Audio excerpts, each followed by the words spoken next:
പിതാവും പുത്രനും പരിശുദ്ധ റൂഹായുമാകുന്ന സത്യേക ദൈവത്തിൻ്റെ വലിയ തിരുനാമത്തിൽ തനിക്ക് സ്തുതി. നമ്മുടെ മേൽ തൻ്റെ അനുഗ്രഹങ്ങളും കരുണയും രണ്ട് ലോകങ്ങളിലും എന്നേക്കും ചൊരിയപ്പെടുമാറാകട്ടെ. ആമീൻ. ബലിവേദിയുടെ പുതിയൊരു അധ്യായത്തിലേക്ക് നാം പ്രവേശിക്കുകയാണ്. പരിശുദ്ധാത്മ ആഹ്വാനം അഥവാ ക്രൊയ്ത്തോദ് റൂഹോ, epiclesis, invocation of the holy Spirit എന്നൊക്കെ വിശേഷിപ്പിക്കപ്പെടുന്ന വിശുദ്ധ കുർബാനയിലെ ഈ പ്രധാന ഭാഗത്തെപ്പറ്റിയായിരുന്നു നമ്മൾ പഠിച്ചുകൊണ്ടിരുന്നത്. അതിനെപ്പറ്റിയുള്ള കൂടുതൽ വിശദാംശങ്ങൾ അല്പസമയം കൂടി നമുക്ക് പഠിക്കാമെന്ന് ചിന്തിക്കുകയാണ്. നമ്മൾ നടത്തുന്നത് ത്രിത്വാരാധനയാണ്. പിതാവിനും പുത്രനും പരിശുദ്ധാത്മാവിനും ആണ് ആരാധന അർപ്പിക്കുന്നത്. എന്നാൽ ത്രിത്വത്തിലെ ഓരോ വ്യക്തികൾക്കുമായിട്ടും നമ്മൾ പ്രത്യേകമായ പ്രാർത്ഥനകളും ആരാധനകളും നടത്തുന്നുമുണ്ട്. ഉദാഹരണത്തിന് ഹൂസോയ പ്രാർത്ഥന, പ്രമിയോൻ, സദറ മുതലായവയെല്ലാം കർത്താവിനോടാണ്. നമ്മൾ പഠിച്ചു കഴിഞ്ഞ കാര്യമാണ്. പ്രമിയോനും സദറായും ഒക്കെ അവസാനിപ്പിക്കുമ്പോൾ ഞങ്ങൾ നിനക്കും നിൻ്റെ പിതാവിനും പരിശുദ്ധാത്മാവിനും സ്തുതിയും സ്തോത്രവും സമർപ്പിക്കുന്നു എന്ന് പറയുന്നുണ്ട്. അതിൻ്റെ അർത്ഥം നമ്മൾ കർത്താവിനോടാണ് പ്രാർത്ഥിക്കുന്നത്, നിനക്കും നിൻ്റെ പിതാവിനും. എന്നാൽ അനാഫോറ തുടങ്ങിക്കഴിയുമ്പോൾ നിനക്കും നിൻ്റെ പിതാവിനും എന്നുള്ളത് മാറി നിനക്കും നിൻ്റെ ഏകജാതനും എന്നായി. അതിനർത്ഥം ഇനിയുള്ള പ്രാർത്ഥനകളെല്ലാം പിതാവിനാണ് എന്നാണ്. ഇപ്പോഴിതാ പരിശുദ്ധാത്മ ആഹ്വാനമാണ്. പരിശുദ്ധാത്മാവിനെയാണ് ശ്രദ്ധ കേന്ദ്രീകരിക്കുന്നത്. ഈ മൂന്ന് ഭാഗത്തും തൃത്വത്തിലെ ഓരോ വ്യക്തികളെയാണ് പ്രത്യേകമായി അഡ്രസ്സ് ചെയ്യുന്നത് എങ്കിലും നമ്മൾ ആരാധിക്കുന്നത് തൃത്വത്തെയാണ്, പിതാവിനും പുത്രനും പരിശുദ്ധാത്മാവിനും. കാരണം തൃത്വത്തിന് സെപ്പറേഷൻ ഇല്ല. കർത്താവ് തൻ്റെ മഹാപുരോഹിത പ്രാർത്ഥനയിൽ ഇപ്രകാരം പ്രാർത്ഥിക്കുന്നുണ്ട്: പിതാവേ, ഞാൻ നിന്നിലും നീ എന്നിലുമായിരിക്കുന്നത് പോലെ അവർ നമ്മിൽ ഒന്നാകേണ്ടതിന് തന്നെ. തൃത്വത്തിന് ഒരു സെപ്പറേഷൻ ഇല്ല, എപ്പോഴും അവർ ഒരുമിച്ചാണ്. അതുകൊണ്ട് പിതാവിനോടാണെങ്കിലും പുത്രനോടാണെങ്കിലും പരിശുദ്ധാത്മാവിനോടാണെങ്കിലും നമ്മൾ പ്രാർത്ഥനയോ ആരാധനയോ നടത്തുമ്പോൾ തൃത്വാരാധന തന്നെയാണ് എപ്പോഴും സമർപ്പിക്കുന്നത് എന്ന ബോധ്യം നമുക്കുണ്ടായിരിക്കണം. ഇതിവിടെ എടുത്തു പറയുവാൻ കാര്യം, നമ്മളിപ്പോൾ പരിശുദ്ധാത്മാവിനെ വിളിക്കുകയാണ്.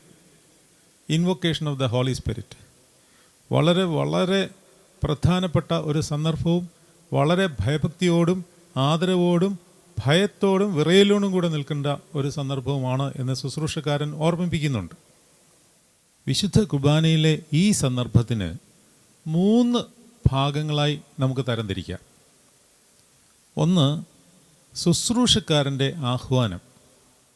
2, പുരോഹിതൻ പരിശുദ്ധാത്മാവിനോട് അപേക്ഷിക്കുന്നത്.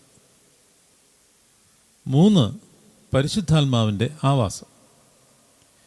ലളിതമായി ഒരു ഉദാഹരണം പറഞ്ഞാൽ, നമ്മൾ ഇൻ്റർനാഷണൽ തലത്തിലുള്ള ഓട്ട മത്സരങ്ങൾ കണ്ടിട്ടുണ്ടെങ്കിൽ ഓടുന്ന ആൾ ട്രാക്കിലിറങ്ങി നിന്നതിന് ശേഷം ഓടുന്നതിന് തൊട്ട് മുമ്പ് അവർക്ക് കൊടുക്കുന്ന ഫൈനൽ ഡിക്ലറേഷനുണ്ട്.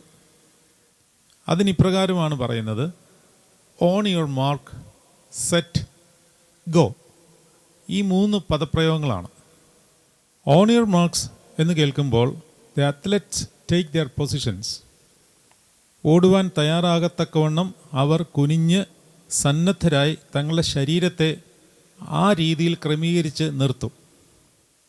ഗെറ്റ് സെറ്റ് അല്ലെങ്കിൽ സെറ്റ് എന്ന് പറയുമ്പോൾ the athletes prepare to get off the starting line. അടുത്തത് ഗോ എന്ന് പറയുമ്പോൾ the starting gun fires and the race begins. ഈ 3 സ്റ്റേജസുകളാണ് അതിലുള്ളത്. എന്ന് പറയുന്നത് പോലെയാണ് പരിശുദ്ധാത്മ ആഹ്വാനത്തിൻ്റെ ഈ 3 ഭാഗങ്ങൾ. ഇതിൽ ഓൺ യുവർ മാർക്ക് ആണ് ഈ ശുശ്രൂഷക്കാരൻ്റെ ആഹ്വാനം. ശുശ്രൂഷക്കാരൻ ഇപ്രകാരം ആഹ്വാനം ചെയ്യുന്നു: വാത്സല്യമുള്ളവരെ, ജീവനുള്ള പരിശുദ്ധ റൂഹ സ്വർഗമാകുന്ന മേലുള്ള ഉയരങ്ങളിൽ നിന്ന് പ്രതാപത്തോടുകൂടെ ഇറങ്ങി വയ്ക്കപ്പെട്ടിരിക്കുന്ന ഈ പരിശുദ്ധ കുർബാനമേൽ പൊരുന്നി ആവസിച്ച് അതിനെ ശുദ്ധീകരിക്കുന്ന ഈ നാഴിക എത്ര ഭയങ്കരവും എത്ര ഭ്രമിക്കത്തക്കതുമാകുന്നു. നിങ്ങൾ അടക്കത്തോടും ഭയത്തോടും നിന്നുകൊണ്ട് പ്രാർത്ഥിപ്പീൻ.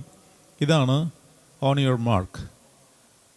എല്ലാ വിശ്വാസികളും പുരോഹിതനടക്കം പരിശുദ്ധാത്മാവിൻ്റെ ആഹ്വാനത്തിന് വേണ്ടി നമ്മളെ തന്നെ പൊസിഷൻ ചെയ്യുകയാണ്. നമ്മുടെ ശരീരത്തെയും മനസ്സിനെയും പൊസിഷൻ ചെയ്യുന്ന ഭാഗമാണ് ശുശ്രൂഷക്കാരൻ ആഹ്വാനം ചെയ്യുന്നത്. ഈ നാഴിക എത്ര ഭയങ്കരവും ഈ സമയം എത്ര ഭ്രമിക്കത്തക്കതുമാകുന്നു.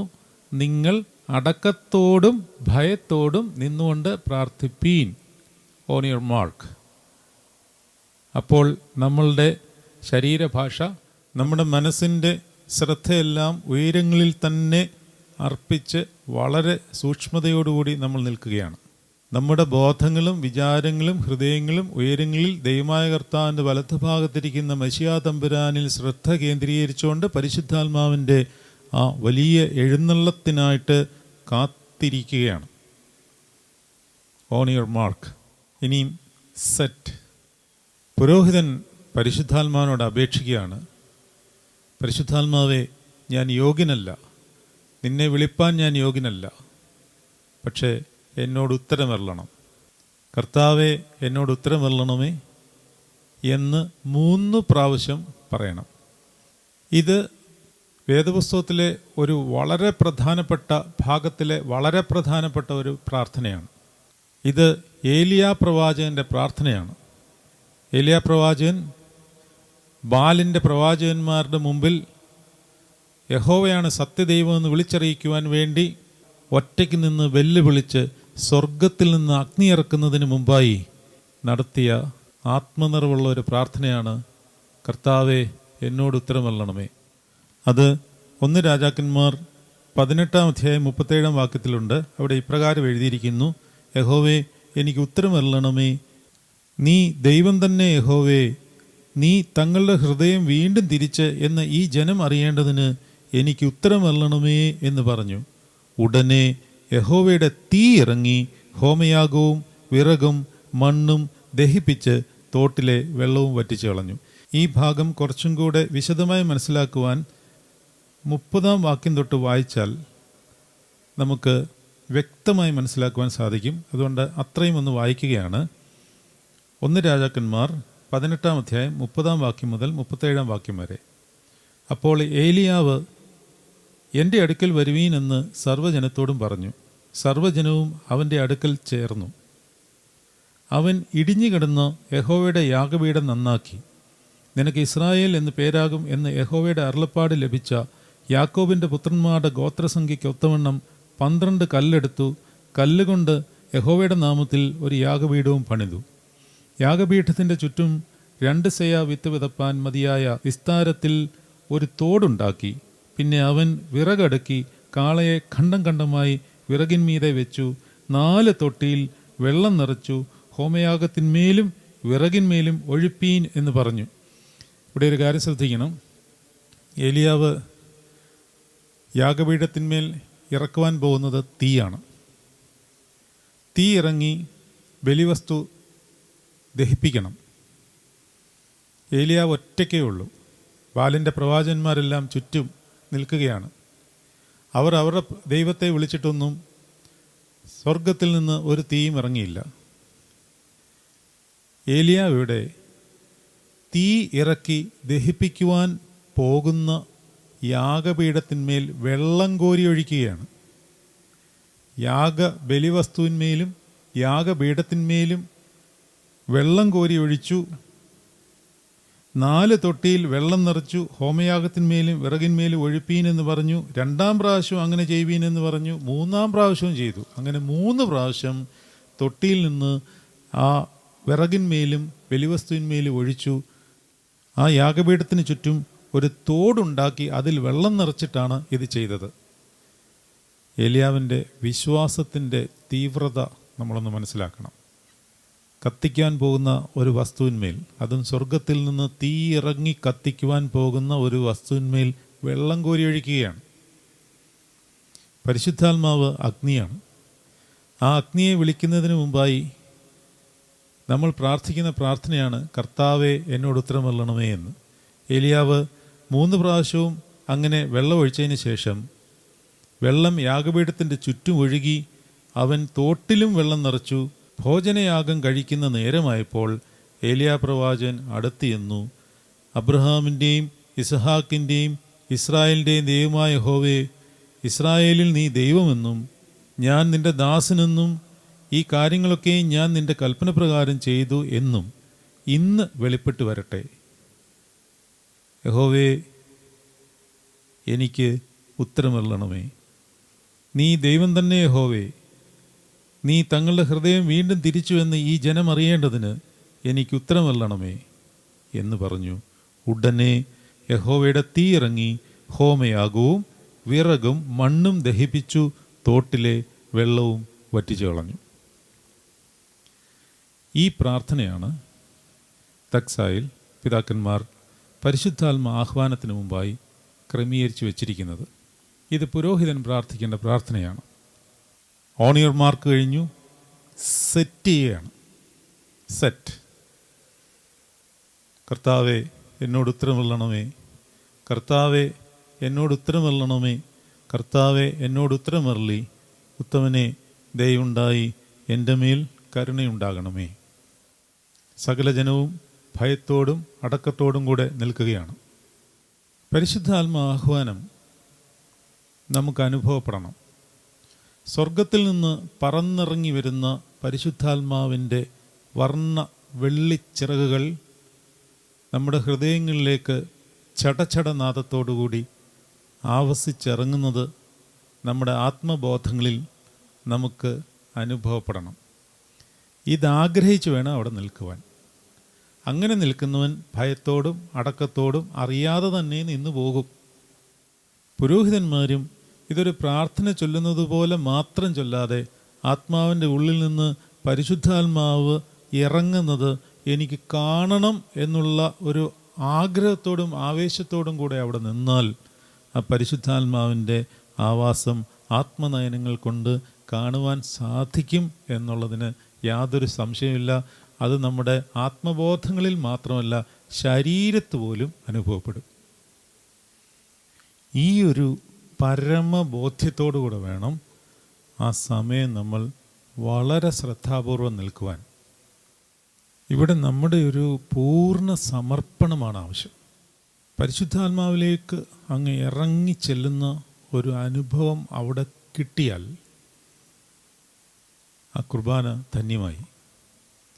നമ്മളൊരു കാര്യം മനസ്സിലാക്കിക്കൊള്ളണം, എല്ലാവർക്കും ഈ അനുഭവം കിട്ടണമെന്ന് നിർബന്ധമൊന്നുമില്ല. രക്തസ്രാവക്കാരിയായ സ്ത്രീയെ സൗഖ്യമാക്കുന്ന സമയത്ത് പുരുഷാരം എല്ലാവരും ഇടിച്ചു നിൽക്കുന്ന സമയത്താണ് ഇവൾ വളരെ കഷ്ടപ്പെട്ട് അവരുടെ ഇടയിൽ കൂടി ഞെങ്ങി ഞെരുങ്ങി ചെന്ന് യേശുവിൻ്റെ വസ്ത്രത്തിൻ്റെ തൊങ്ങലിൽ തൊടുന്നത്. തന്നിൽ നിന്ന് ശക്തി പുറപ്പെട്ടു എന്ന് യേശു തമ്പുരാൻ അറിഞ്ഞപ്പോൾ തിരിഞ്ഞു നിന്നിട്ട് എന്നെ തൊട്ടത് ആര് എന്ന് ചോദിച്ചു. പുരുഷാരം തിങ്ങി നിൽക്കുമ്പോൾ എന്നെ തൊട്ടത് ആര് എന്ന് എന്തിനാണ് നീ ഇങ്ങനെ ചോദിക്കുന്നത് എന്ന് ശിഷ്യന്മാർ യേശുവിനോട് ചോദിച്ചു. യേശു പറഞ്ഞു, അല്ല, എന്നെ ഒരാൾ തൊട്ടു. ഞാൻ പറഞ്ഞുകൊണ്ട് വന്നത്, ആരാധനയിൽ 1000 പേർ നിൽക്കുന്നുണ്ടാവും, ഈ തൊടൽ കിട്ടുന്നുണ്ടോ എന്നുള്ളതാണ്. യേശു തൊടുന്നുണ്ടോ? തൊടുന്നെങ്കിൽ നിങ്ങളുടെ ശരീരത്തിൽ അതിൻ്റെ ഭാവപ്രകടനം ഉണ്ടാകും. പൗരസ്ത്യ ദർശനത്തിൽ ശരീരത്തിലെ ഭാവപ്രകടനം എന്ന് പറയുന്നത് കണ്ണുനീരാണ്. ആരാധനയിൽ അനുതാപത്തോടെ നിൽക്കുമ്പോൾ പരിശുദ്ധാത്മാവിൻ്റെ ആവാസം നമ്മളിലേക്ക് വരുമ്പോൾ നമുക്ക് കണ്ണ് നനയാതെ അവിടെ നിൽക്കുവാൻ സാധിക്കില്ല. കണ്ണ് നനയുന്നത് ഈ പാപിയായ എന്നിലേക്ക് പരിശുദ്ധാത്മാവ് വന്നല്ലോ എന്നുള്ള സന്തോഷത്തിലാണ്. അത് ആനന്ദ കണ്ണുനീരാണ്. അത് കിട്ടണം, കിട്ടുവാൻ വേണ്ടി പ്രാർത്ഥിക്കണം. വിശുദ്ധ കുർബാനയ്ക്ക് വരുന്നതിന് മുമ്പ് പരിശുദ്ധാത്മാവിൽ എന്നെ നിറച്ച് സന്തോഷത്തോടും സമാധാനത്തോടും സൗഖ്യത്തോടും കൂടെ എന്നെ മടക്കി അയക്കണമേ എന്ന് മുന്നമേ പ്രാർത്ഥിച്ചിട്ട് വേണം വരുവാൻ. അപ്പോൾ നമ്മൾ സെറ്റായി. ഇനിയും the starting gun fires go, അതായത് പ്രാർത്ഥനയാണ്. പ്രാർത്ഥന ഇപ്രകാരമാണ്: പരിശുദ്ധാത്മാവ് ആവസിച്ച് ഈ അപ്പത്തെ ഞങ്ങളുടെ ദൈവമായ മെശിഹാ തമ്പുരാൻ്റെ ശരീരം ആക്കി തീർക്കുമാറാകട്ടെ. അതുപോലെ തന്നെ പരിശുദ്ധാത്മാവ് ആവസിച്ച് ഈ കാസായെ ഞങ്ങളുടെ ദൈവമായ മെശിഹാ തമ്പുരാൻ്റെ തിരുരക്തമാക്കി തീർക്കുമാറാകട്ടെ. ഞാൻ ചിലപ്പോൾ ആലോചിക്കാറുണ്ട്, ഈ പറയാൻ പോകുന്ന കാര്യം വേദശാസ്ത്രമോ ഒരു പിതാക്കന്മാരുടെയോ ടീച്ചിങ് അല്ല, വ്യക്തിപരമായ ഒരു ധാരണ പങ്കിടുന്നു എന്ന് മാത്രമേ ഉള്ളൂ. ഇതിനെന്തെങ്കിലും വേദശാസ്ത്രപരമായ അടിസ്ഥാനമോ പിതാക്കന്മാരുടെ ടീച്ചിങ്സോ ഉണ്ടോ എന്ന് ചോദിച്ചാൽ ഇല്ല. എൻ്റെ വ്യക്തിപരമായ ഒരു കാഴ്ചപ്പാടാണ്. നമ്മൾ പ്രാർത്ഥിക്കുമ്പോൾ പരിശുദ്ധാത്മാവിനോട് പല കാര്യങ്ങളും പ്രാർത്ഥിക്കും.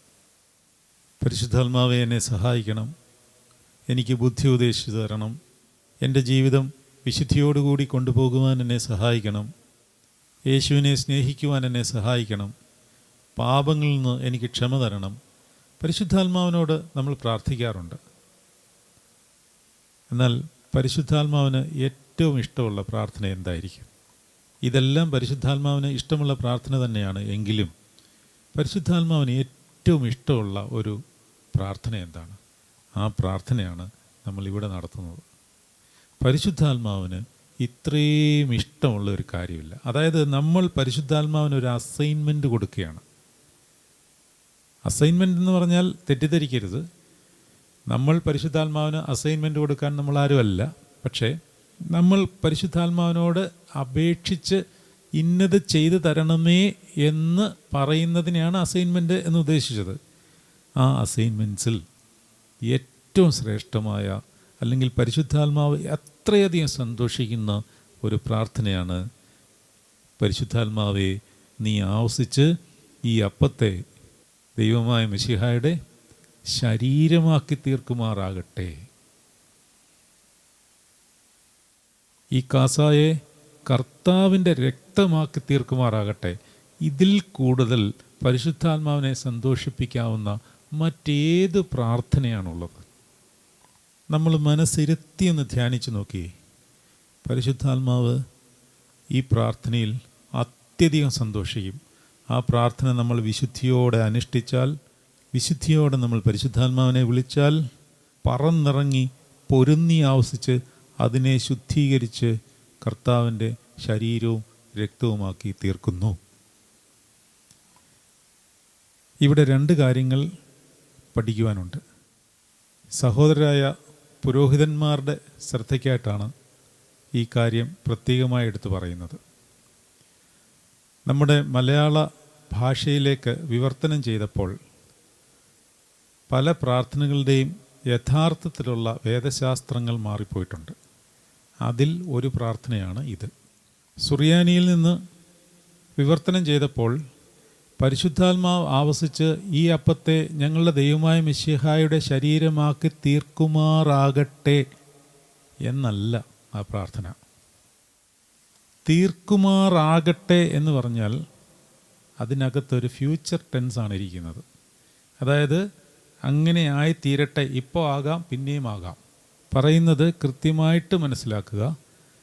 പരിശുദ്ധാത്മാവ് ആവസിച്ച് ഈ അപ്പത്തെ ഞങ്ങളുടെ ദൈവമായ മിശിഹായുടെ ശരീരമാക്കി തീർക്കുമാറാകട്ടെ എന്ന് പറയുമ്പോൾ it's something which is going to happen next time. തീർക്കുമാറാകട്ടെ ഇൻ ഫ്യൂച്ചർ. നമ്മൾ നേരത്തെ ഓർമ്മ എന്നുള്ള വാക്കുമായിട്ട് ബന്ധപ്പെട്ട് പഠിച്ചു. നമ്മൾ അവൻ്റെ കഷ്ടാനുഭവത്തിൽ പങ്ക് കൊള്ളുകയാണ്. അതൊരു പ്രസൻറ്റ് ടെൻസാണ്. നമ്മൾ ഇംഗ്ലീഷ് ഗ്രാമറിൽ പല ടെൻസുകൾ പഠിക്കും. Past tense, present tense, future tense, past participle, പല രീതിയിലുണ്ട്. ദൈവത്തിന് ഒരു ടെൻസ് ഉണ്ടോ? ദൈവത്തിന് ടെൻസ് ഉണ്ട് എന്ന് നമുക്ക് പറയാൻ പറ്റില്ല. പക്ഷേ ഒരു ടെൻസ് കൊടുക്കാമെങ്കിൽ എങ്ങനെ കൊടുക്കാമെന്നറിയാമോ? അതിപ്രകാരം മാനുഷിക രീതിയിൽ പരിമിതപ്പെടുത്തിക്കൊണ്ട് നമുക്ക് പറയാൻ പറ്റും. God's tense is not just present tense, it's not just continuous tense, it's eternal present continuous tense. അതുകൊണ്ടാണ് കർത്താവ് പറഞ്ഞത് ദൈവത്തിന് ഇന്ന് എന്ന് മാത്രമേ ഉള്ളൂ. ഇന്നലെ എന്നോ നാളെ എന്നോ ഇല്ല. അവൻ എല്ലായ്പ്പോഴും ഇന്ന് എന്നാണ്. മനുഷ്യൻ ടൈം ആൻഡ് സ്പേസ് അതിന് ഉള്ളിൽ വരുമ്പോഴാണ് ടെൻസുകൾ ഉണ്ടാകുന്നത്. Past tense, present tense, future tense.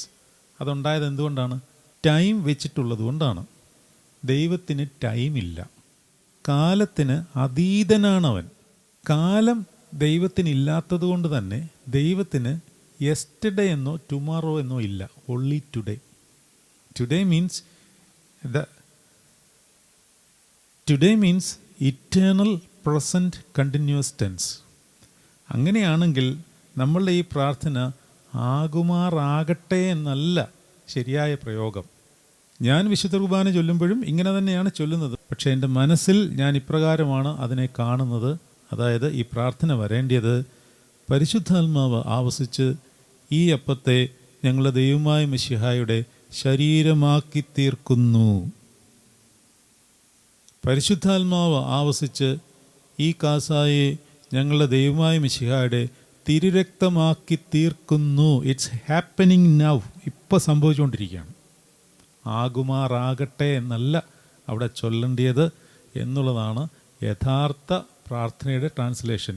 പക്ഷേ ഇപ്പോഴത്തെ സുറിയാനി തക്സായുടെ ട്രാൻസ്ലേഷൻ നോക്കിയാൽ ചിലപ്പോൾ അതിൻ്റെ കറക്റ്റ് ട്രാൻസ്ലേഷൻ തന്നെ ആയിരിക്കാം മലയാളത്തിൽ എഴുതിയിരിക്കുന്നത്. പക്ഷേ പഴയ ക്രമത്തിൽ നോക്കിയാൽ അത് പ്രസൻറ്റ് ടെൻസിലാണ് എഴുതിയിരിക്കുന്നത്.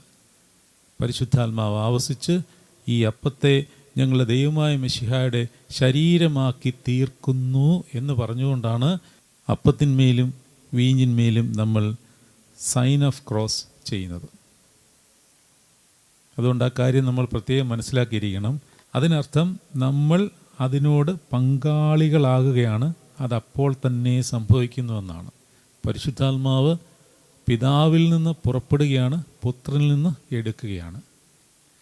പിതാവ് അയച്ചു തരുന്ന പരിശുദ്ധ റൂഹായെ പുത്രൻ്റെ വിലാവിൽ നിന്നും ഒഴുകിയ ആ പരിശുദ്ധ നീരുറവിൽ നിന്നും നമ്മൾ സ്വീകരിക്കുകയാണ്.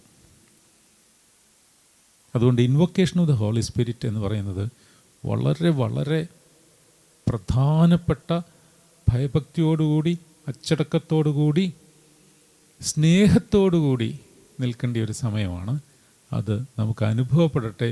പരിശുദ്ധാത്മാവിൻ്റെ ഹോവറിങ് ആ സമയത്ത് വന്നിരിക്കുന്ന എല്ലാവരിലും ഉണ്ടാകട്ടെ എന്ന് പ്രാർത്ഥിക്കുകയാണ്. Invocation of the holy spirit എന്ന് പറയുന്നത് പൊരുന്നിയ ആവാസമാണ്. ദൈവം അനുഗ്രഹിക്കട്ടെ.